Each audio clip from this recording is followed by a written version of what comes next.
Në studion e emisionit tonë Koha për të zgjuar, ku siç njoftova pak më parë, e ftuar është zonja Monika Kryemadhi, zëvendës kryetare e Lëvizjes Socialiste për Integrim. Mirë se erdhët në emisionin tonë të mëngjesit për të komunikuar me publikun e madh të këtij emisioni. Mirëmëngjesi dhe mirë se u gjeta dhe mirëmëngjes dhe teleshikuesve të këtij emisioni vërtet mrekullueshëm. Dukeni shumë e qetë këtë mëngjes, por kohët e fundit deklaratat tua janë disa terma që të friksojnë.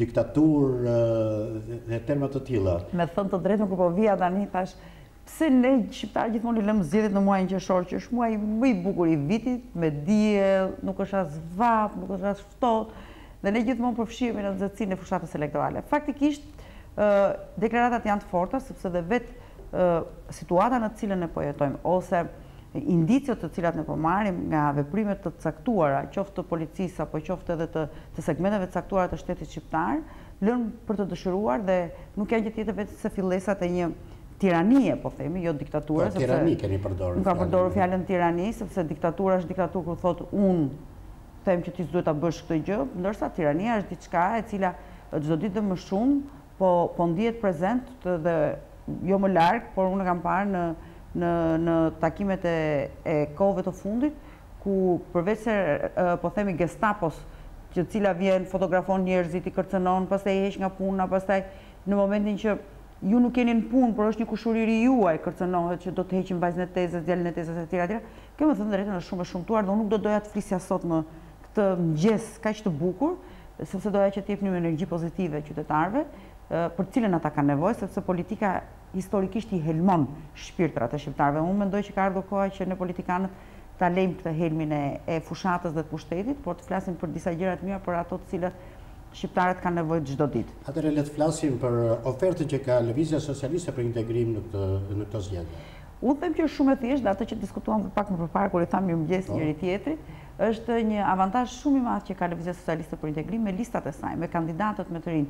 Ndoshta nostalgji të shoqërisë tona të viteve të kaluara duhet të kthehen në thjesht miqësi personale, por duhen harruar në politikë. Ne duhet të japim mundësinë të rinjve për ta drejtuar vendin, ne duhet të japim mundësinë të rinjve për të qenë pjesë e vendimarrjes, duke pasur parasysh që ata kanë një të ardhmë dhe duan të ardhmën e tyre ta ndërtojnë në vendin e vet. Kështu që kjo është një nga mundësitë më të mira që ne sot ju ofrojmë të rinjve shqiptar, por jo vetëm të rinjve, sepse unë her pas here them nganjëherë që ore se na çmendët vetëm të rinjt, po ne pleqt ku na çoni, sepse tash edhe unë fus veten time ke pleqt, kur më thotë një nga vajzat e LRI-s, po pse ta ti nuk do të pranoje të bëje çdo gjë për fëmijët e tu, dhe sigurisht që do të pranoja çdo gjë sepse fëmijët janë drita e syve. Dhe kjo është një nga gjërat më të mira që unë mendoj që LSI-ja ka bërë në gjithë historikun e saj. Dritën e syve të kombit shqiptar, ajo po ju jep pushtetin në dorë dhe po ju thotë merreni, ndërtojeni këtë vend, harrojeni politikën e vjetër, filloni një etapë të re, filloni një epokë të re për Shqipërinë, epokën e integrimit evropian. Ndoshta janë tepër të rinj për poste kaq të rëndësishme? Po pse janë të rinj për të dhënë votën për një politikan të vjetër dhe nuk që kanë të rinj për të drejtuar me dashuri, me pasion dhe me një entuziazëm për cilën e karakterizon rini shqiptar. Mos harrojmë që dhe lufta nacionale shqiptare, rinia shqiptare bëri, ndërtimin e vendit pas luftës rinia shqiptare bëri. Gjithë aksionet që flasin për indritan të rinj kanë qenë gjimnazist dhe student. Sigurisht që eksperienca është shumë e domosdoshme, por duke pasur parasysh që vetë administrata publike e ofron një lloj trashëgimie pozitive, po themi, unë mendoj që është kjo gjë. Pavarësisht unë nuk kam asnjë lloj kompleksi pse janë të rinj, sepse edhe po bëjnë një herë gabim, herës tjetër nuk do të bëjnë gabim. Kështu që po si është pritur kjo formulë me të rinjt në elektorat? Unë e shikoj që është shumë pozitive, sepse njerëzit janë të lodhur nga politika dhe vetë ne politikanët jemi të lodhur nga politika, dhe po të shikosh edhe vetë fushatën, mënyrën se si e ndërtojnë politikanët, do të themi kandidatët për deputet që janë për të disatën herë që kandidojnë, janë të lodhur nga politika, sepse vetvetiu mënyra e të cilës është ndërtuar politika e tranzicionit në Shqipëri nuk ka ofruar, po themi, qoftë mundësi për të ecur më përpara, qoftë me reformat, qoftë me tranzicionin për ta kaluar dhe për ta hedhur pas krave. Dhe po të shikosh fushatën e të rinjve, ajo që cilën mua më entuziazmon, pozitiviteti që ata kanë, dëshira që ata kanë për të ndryshuar gjërat, durimi që kanë për të dëgjuar njerëzit dhe hallet e problemeve të tyre, dhe kontaktet e shumta që ata bëjnë me njerëzit. Dhe ajo është një nga gjërat më të mira që ka fushata elektorale. Dhe po të hidhemi prapë në fushatat publicitare që bëjmë, do shikojmë që dy partitë e vjetra, njëri flet për karrierën e vet, tjetri flet se si pi kafe në zyrë ose se si lëviz në zyrën e tij kryeministrore, ndërsa po të shikosh fushatën elektorale ose spotet publicitare që ka bërë LSI-ja, të cilat janë të ideuara, po prapë vetë nga të rinj, i shikon të rinj që janë në veprim, që janë vetë pjesëtarës të LSI-s, i shikon të rinj të cilët japin, shpalosin programet e tyre, idetë e tyre dhe mbi të gjitha dëshirën e madhe që kanë për ta bërë vendin. Po çfarë kanë përqafuar tek LSI-ja, te programi i LSI-s këta të rinj me këtë zgjedhje? E para është realiteti që, domethënë, një plan dhe një program i realizuar me këmbë në tokë. Duke pas parasysh arsim për punësim, një program të cilën e ka ndërtuar vetë dhe ju para disa ditësh keni pas në kryetaren e LSI-s Kidi Mehmetaj, e cila ka qenë një nga kryesorët e hartimit të programit që ka qenë arsim për punësim. Duke pas parasysh që arsimi profesional është shumë i rëndësishëm, ai të cilin ne duhet t'ju ofrojmë shqiptarëve, sidomos rinisë shqiptare, vazhdon dhe sot e kësaj dite është i munguar. Apo po të themi për programin që është për zhvillimin dhe për krijimin e vendeve të reja të punës. Jo vetëm thjesht për të hapur vende të reja të punës, për krijuar sllavoëri moderne, por për të hapur vende të reja pune të mirë paguara, gjë të cilat shqiptarët sot e ndjejnë çdo ditë më shumë. Pagat e ulta që nuk ofrojnë asgjë, apo mos kthehemi në ndihmën ekonomike apo ashtu quajtur ndihma sociale, e cila është kthyer si një job që u vendoset njerëzve, e kushtëzuar me votën në ditën e zgjedhjeve. Kështu që po të shikojmë programin, është një platformë dhe një program shumë real i prekshëm edhe vendet e punës që themi. Ne themi një numër të caktuar për 170.000 vende pune, e cila është ndarë 50.000 në bujqësi, 20.000 në teknologji, 100.000 janë vend punësim për trimpa që kërkon një nivel, po themi, moshe aktive, e cila është e domosdoshme për të krijuar mundësinë turizmi që i ofron vendet e reja të punës, ku turizmi është një nga fushat më të pazhvilluara që kemi ne sot në Shqipëri, duke pasur parasysh Bregdetin e mrekullueshëm që kemi, mos hyjmë më përpastaj turizmin malor apo turizmin aventuresk e të tjera kështu me radhë. Kështu që ka mundësi pafundësisht dhe vetmja gjë që unë them ka munguar dëshira e mirë për të bërë diçka dhe mendoj që një nga avantazhet që ka Lëvizja Socialiste për Integrim është që ka këta të rinj dhe të reja të cilët nuk e shikojnë vetëm provizor ose tranzitor në sistemin dhe në jetën politike shqiptare, po e shikojnë jetën e tyre si njerëz të cilët duan të kontribuojnë dhe duan të japin shansin dhe mundësinë shokut të tyre, mikut të tyre në mënyrë të tillë që të gjithë jenë barabartë. Dje ka pasur edhe disa deklarata të forta, të cilat nënvizonin që Lëvizja Socialiste për Integrim nuk ka asnjë shans që të jetë më në qeverisje. E demoralizojnë elektoratin të gjëra? Absolutisht.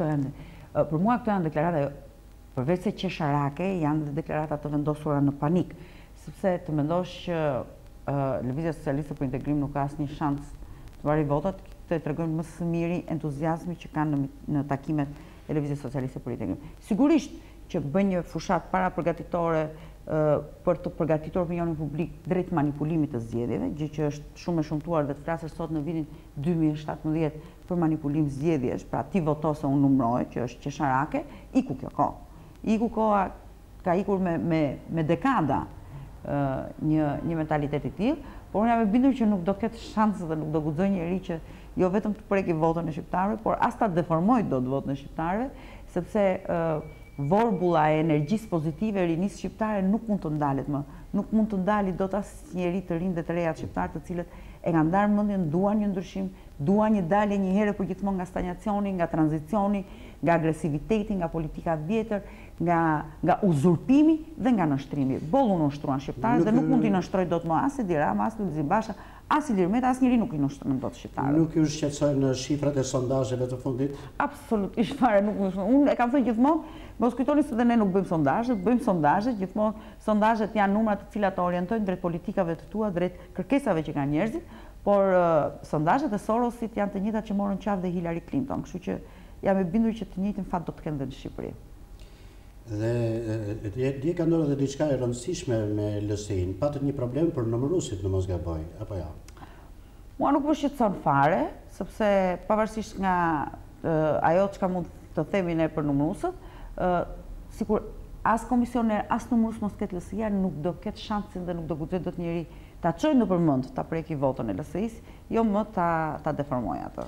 Juve përshëndetet largimin nga LSI-ja të Ilir Metës duke përgatitur për postin e presidentit. Tani ai është rikthyer në betejë. Cili është qëndrimi që ka? Jo, unë nuk them se është rikthyer në betejë. Ilir Meta merr mandatin e deputetit në 24 korrik. Presidentit, po. Po, mandatin e presidentit në 24 korik. Unë mendoj që kjo është edhe një, po themi, energji pozitive që ai e depërton tek rinia.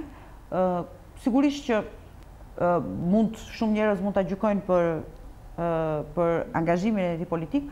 Unë jo vetëm që nuk e gjykoj, po e përshëndes për vetëm arsye sepse ne kemi nevojë për zë të fortë i cili thotë të vërtetën, për zë të fortë i cili bën diferencën midis reales dhe virtuales, gjë që për të cilën ne në gjithë këto vite në tranzicion kemi jetuar në virtualitet dhe mendoj që shqiptarët duhet zgjohen të dalin nga gjumi i thellë ku ka rënë, nga vegjetimi, por përveç kësaj të japim edhe entuziazmin edhe energjinë pozitive çdo njeriu ose çdo qytetari i cili në 25 qershor duhet të ndërgjegjësohet dhe të shkojë të votojë. S'ka rëndësi se për cilën parti voton, por duhet të ndërgjegjësohet dhe të votojë. Sepse mos harrojmë që pjesëmarrja e shqiptarëve në votim është shumë e vogël, por jam e bindur dhe kam besimin që në të ardhmen në zgjedhjet e 25 qershorit pjesëmarrja do të jetë shumë e lartë. Dhe çfarë nuk kupton një pjesëmarrje e lartë? Një pjesëmarrje e lartë nuk kupton një pjesëmarrje të rinisë shqiptare, e cila deri më sot ka qenë mjaft indiferente, e zhgënjur, e lodhur, e cfilitur nga të pseudo-reformat, pseudo-politika dhe do të ndodhi ajo që po ndodh në të gjithë Europën, që të rinj tashmë po shkojnë, po zgjohen, po votojnë dhe po votojnë për veten e tyre, nuk votojnë për ata të cilët duan të përfaqësojnë në ta ashtu quajturat politika. Ndërkohë është folur dhe për përgjegjësitë që ka pasur Lëvizja Socialiste për Integrim në bashkëqeverisje. Sigurisht që kemi përgjegjësitë tona dhe nuk ju shmangemi përgjegjësive tona, sepse fund e fundit ky është ndryshimi midis nesh dhe Partisë Socialiste, që ne nuk kemi frikë të përballemi me përgjegjësitë tona, por i marrim përsipër, ballafaqohemi me to, edhe kur bëjmë gabim dim të kërkojmë falje, por nuk themi që fajin e ka si është e mirë, është e imja. Mbaj mund ka qenë një film Mëngjes e lufte. Penalltin do ta gjuaj vetë se topi është i imi. Edhe tani po të njëjtën gjë thotë. Penalltin do ta gjuaj vetë se topi është i imi kur bëhet fjalë për të mira. Kur bëhet fjalë për të këqija thotë, jo unë do iki se topi është i imi, do iki do ta lër. Por ne nuk i shmangemi me përgjegjësitë tona, por edhe po themi, unë e them gjithmonë mungesa reforma arsimit të lartë nuk ka asnjë faj LSI-ja, po kemi një faj që ja dhan votat në mirëbesim. Për reformën administrative, Ilir Meta ose dhe shumë anëtarë të tjerë të LSI-s nuk janë bindur. Unë për veten time që e prek çdo ditë, mendoj që reforma administrative ka qenë një gabim shumë i madh. Mënyra, domethënë, është bërë shumë mirë që kemi zvogluar numrin e bashkive dhe numrin dhe kemi shkrirë njësitë administrative, por shërbimi në njësitë administrative nuk ekziston më, sepse bashkitë vërtet i kemi bërë të mëdha, siç kanë qenë njëherë një kohë dhe dikur, por bashkitë janë të centralizuara, kontrollohen nga qendra, nuk kanë buxhete, nuk kanë të ardhura dhe e gjitha kjo çfarë kthehet në mungesë shërbimi ndaj qytetarëve. Gjë që unë shikoj çdo ditë në fushat elektorale, që njerëzit harxojnë para pafund për të marrë një certifikat, i hypin nga një fshat i largët, zbresin në qendër të njësisë administrative, pastaj nga qendra e njësisë administrative ikin në bashki, e gjejnë hapur zyrën e gjendjes civile ose se gjejnë hapur, pra një kalvar vuajtjesh dhe shpenzimesh të cilat janë shumë të mëdha. Ashtu sikurse bëhet fjalë edhe për sa i përket edhe shërbimit shëndetësor, bëhet fjalë edhe për shërbimin arsimor, edhe për shërbimin e transportit, gjë të cilat janë shumë të vështira dhe për pastrimin, mungesën e pastrimit të ambienteve, të territorit, shërbimin urban e shumë gjëra tjera, të cilat mas zgjedhjet e 25 qershorit duhet ripar, ose duhen liberalizuar buxhetet ndaj bashkive, pra duhen lënë të pavarura, ose duhet gjetë një mënyrë tjetër administrimi. Në gazetat e sotme, në faqen e parë gazetës Panorama më bëri përshtypje një titull. Titulli thot: Rama, ktheheni në Partinë Socialiste ata që rinë për interes me Lëvizjen Socialiste për Integrim. Pak kohë më parë edhe Basha thoshte grisin i tesrat e Lëvizjes Socialiste për Integrim. Çfarë ka ndodhur? Keni bërë thithje elektorati, thithje antarësie? Tani nuk dua që ditën e bukur sot me diell t'ua nisim shqiptarëve me duke sulmuar apo duke kthyer përgjigje. Unë ditë vetëm diçka. Njerëzit nuk janë më budallëj. Njerëzit janë shumë të mençur, shqiptarët sidomos, të cilët din të kuptojnë kush i do vërtet dhe kush nuk i do vërtet. Nëse do t'i konsideros shqiptarët si numëror topi, ose si shërbëtorët e tu, ose si sklevrit e tu, shqiptarët vjen një ditë dhe ta japin dërmën dhe nuk të pyesin më. Dhe zhgënjimi që ka ndodhur, qoftë ke socialistët, qoftë ke demokratët, është jashtëzakonisht i madh. Pse ka ndodhur? Ka ndodhur sepse të dy personat në fjalë që ju përmendët janë njerëz të cilët i kanë marrë dhuratë partitë e tyre. Dhe ti marrësh dhuratë partinë nuk të dhimbset. Është një shprehje që e thon që futët. Kur dalin për të blerë një pronë, e pyesin, e ke bërë vetë pronën apo ta ka lënë babai? Po ja pa t'i lëm babaj, bëjmë pazar dhe blenë shumë lirë sepse nuk ju dhimbset. Po e pa të ndërtuar vetë, e lënë nuk merren fare me pazar se e din që ajo nuk ka çmim. Kështu është dhe historia e dy zotrinëve, të cilët i vendosin çmim partive të tyre, sepse nuk i kanë ndërtuar vetë, nuk kanë punuar vetë, por i kanë marrë të dyja partitë në pushtete sipër.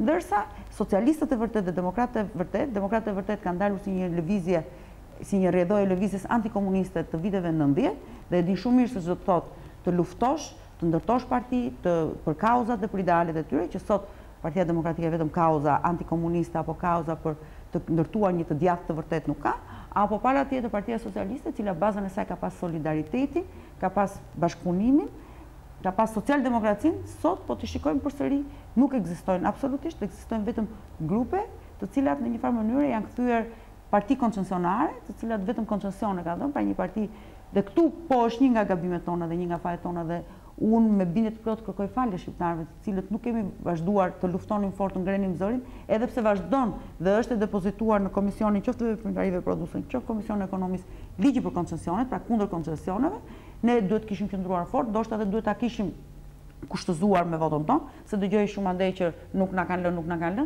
të thot një ligj Partia Socialiste që ne nuk ja kemi votuar, ose të thot një ligj që ne kemi votuar me kusht, absolutisht. Përveç se nuk i ka qëndruar marrëveshjeve saj, qoftë për ligjin e arsimit lart, qoftë për ligjin e koncesioneve, në të gjitha gjërat e tjera ne i kemi qëndruar dhe ata nuk kanë qëndruar absolutisht. Unë Ilir Meta i vuri notën 8 koalicionit 2 vitet e para zgjedhjeve lokale dhe 4 po unë gjatë gjithë kësaj periudhe do të mendoja që jo 8 në 2 vitet e para, por do të mendoja notën 5 deri në 6 me mik dhe më pas sigurisht as dysh nuk do t'i veja mbas 2015, sepse pas 2015-s tradhtia që bëri Partia Socialiste në zgjedhjet lokale në bashkitë e Pogradecit, të Lezhës, të Mallakasës, të Celenicës, i dha një arrogancë të jashtëzakonshme, sepse mendoi që me tradhti, me pabesi mund të menaxhosh dhe mund të kontrollosh çdo gjë, që e cila ndodhi faktikisht rëndom, jo vetëm me LSI, por ndodhi edhe me socialistët e vërtet, të cilët ku i ke sot, u premtuan 300.000 vende pune, por ku janë 300.000 vendet e punës, pra janë vrarë, u premtuan sepse kemi folur, janë premtuar që do të zhvilloheshte mësimi digital për gjimnazet e Shqipërisë, iPadet. Janë blerë një 4 milion euro iPadet, cilët nuk funksionojnë dhe nuk din ku janë. As nuk i kanë karikuar të paktën një herë. Jo më t'ju nxënësve në shërbim. Për këtë nuk mjaftoj të flasun, por duhet me pyet vetë gjimnazistët, sepse ata janë vetë personat të interesuar që po themi mund të flasin. Pra ka probleme pafundësisht që mund të flasësh edhe mund të denoncosh, por unë do të thoja që tashmë kemi një mundësi dhe një shans që t'ju japim të rinjve në dorë, të marrin dhe të drejtojnë, t'i provojmë dhe njerë këta, se i provuam gjithë politikanët e mdhenj, politikanët po themi të rajonal, ndërkombëtar, tani t'i provojmë dhe këto politikanët lokal tanët që janë të rinj, por që mbi gjitha kanë një pasion, kanë dhe një dëshirë dhe një vullnet të mirë për të bërë gjërat mira për vendin e tyre. Ka dhe diçka tjetër që diskutohet gjatë, pretendimi për të dalë forse parë lëvizja socialiste. Unë e besoj. Ka njerëz që e quajnë të egzageruar. Unë e besoj sepse besoj ke entuziazëm që kanë të rinjt. Mos haroj që një votues për herë të parë nuk është thjesht votues për herë të parë. Një votues për herë të parë është një njeri që ka energji të pashteshme, ka 10 fishin e energjive të mia, ka 10 fishin e energjive të një 50 vjeçari, nuk dua se të kompleksoj moshën. Dhe nuk ka rutinë votimin, e ka si festë. Jo, ai e ka objektiv për të ndryshuar dhe për të krijuar të ardhmen e vet. Ndërsa dhe përveç kësaj, të sjell edhe prindin, të sjell edhe gjyshin, të sjell edhe gjyshen, sepse është i vetmi njeri i cili ka një bindje që duke votuar për LSI, ai do të votoj për të ardhmen e tij. Juve kryesoni dhe listën në Elbasan, si është situata atje? Të them të drejtën, shumë është gënjur jam nga Elbasani, sepse ne gjithë shikojmë Elbasanin si një qytet jashtëzakonisht të madh. Është qarku më i madh në Shqipëri, në shtrirje gjeografike. Është një qark që ka bërë histori, qoftë në luftën antifashiste nacionale shqiptare, qoftë në ndërtimin e vendit, qoftë në arsim.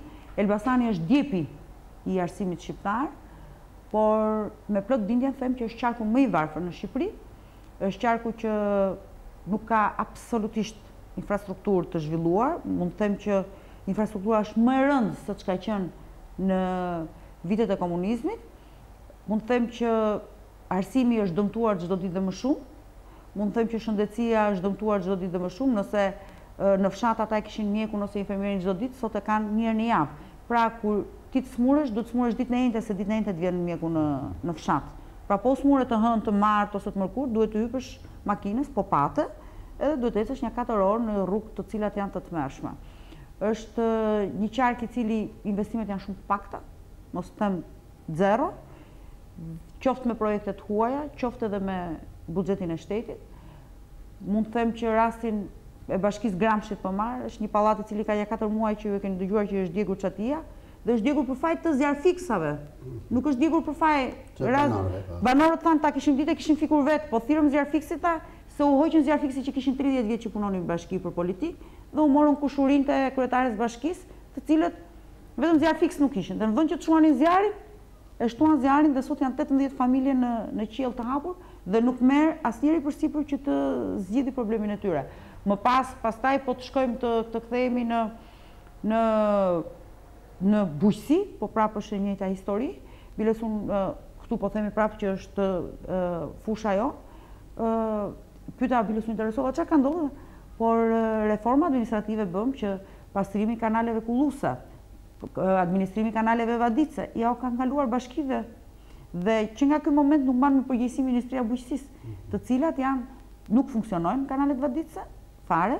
Unë biles para ca kohësh isha për të parë një kanal vaditës i cili vjen nga liçenet e Funarës dhe vadit një zonën e Bradasheshit.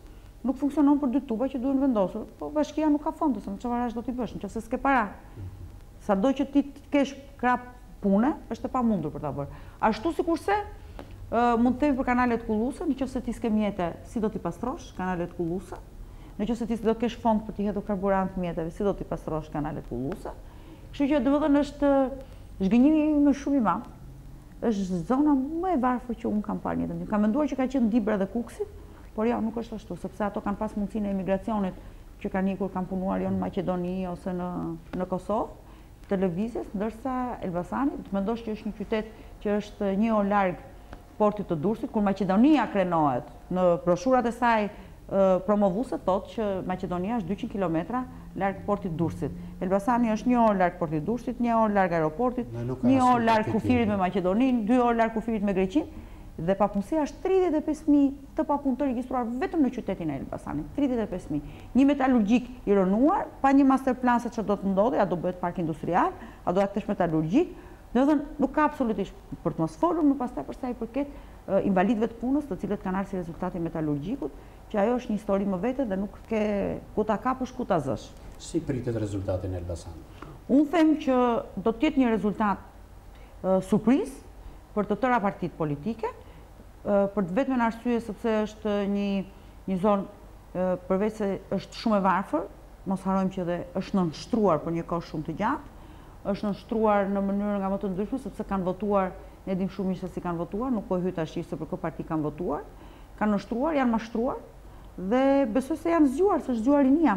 Unë di kam qenë në Mollas edhe në Klos të Cerrikut, më ka bërë përshtypje 70% e takimit, që ishin gati 500 veta, ishin vetëm të rinj.